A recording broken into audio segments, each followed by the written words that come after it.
بسم اللہ الرحمن الرحیم۔ السلام علیکم ورحمۃ اللہ وبرکاتہ۔ مشکلیں آتی ہیں، آزمائشیں بھی آتی ہیں،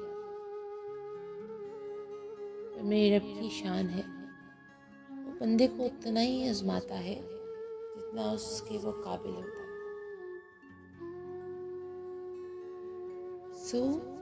کبھی گھبرایا نہ کرو اور یہ یاد رکھ لیا کرو، جس رب عظیم، جس رب کعبہ نے آپ لوگوں کو، ہم لوگوں کو بنایا ہے، وہ کبھی بھی ہماری جان سے بڑھ کے ہمیں آزمائے گا نہیں۔ بس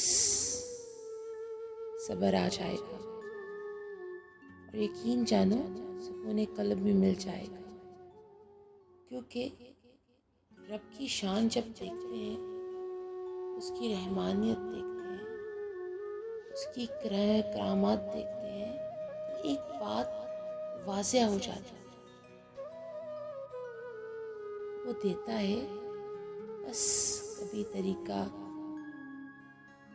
اس طرف سے ہے تو کبھی طریقہ اس طرف سے ہے، کبھی وسیلہ اس طرف سے ہے تو کبھی وسیلہ اس طرف سے ہے۔ دے رہا ہے، دیتا ہی جا رہا ہے۔ اس لیے تو میں ہمیشہ دعاؤں میں یہ کہتی ہوں، اے رب تعالیٰ دنیا اور آخرت میں اپنا محتاج رکھیے، اپنی جناب سے عطا کریے، کیونکہ جو آپ دو گے اس کا کبھی بھی واپسی کا کوئی طلبگار نہیں ہوگا۔ دنیا والے تو دے کر ایک بار نہیں بارہا دفعہ سنایا کرتے ہیں، پر جہاں رب دیتا ہے وہاں پر صرف عنایتیں ہی عنایتیں اور عطا ہی عطائیں ہوتی ہیں۔ اللہ تبارک و تعالیٰ ہم سب کو اپنی رحمتوں سے، اپنی برکتوں سے نوازے اور ہماری سب کی مغفرت فرمائے۔ یقین جانو یہ مغفرت کا ورڈ کچھ حروف پہ ہے، لیکن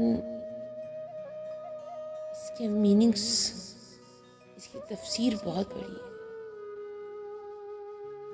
روزہ محشر میں بہت کام آئیں گے اگر آج اس پہ ہم کام کر لیں گے۔ اللہ تبارک تعالیٰ سے دعا کرتے ہیں کہ اللہ کل کائنات کے جتنے بھی امتی ہیں سرکار دو عالم صلی اللہ علیہ وسلم کی، ان کو بخشتے ہیں، ان کی مغفرت فرما، جو چلے گئے ان کی بھی اور جو ہیں ان کی بھی۔ بس ہم اسی کے طلبگار ہیں رب تعالیٰ، باقی تو سب ظاہری ہے۔ جو آئے گا اس نے جانا ہے، کچھ بھی لے کے نہیں جائے گا، خالی ہاتھ آیا تھا اور خالی ہاتھ جائے گا۔ صرف آپ کے عمل، میرے عمل جائے گا۔ عملوں کو روشن کریں تاکہ روزہ محشر میں رب تعالیٰ کے سامنے کھڑے ہو کر شرمندہ نہ ہوں۔ آمین اللہم آمین۔ ربنا آتنا فی الدنیا حسنۃ وفی الآخرۃ حسنۃ وقنا عذاب النار۔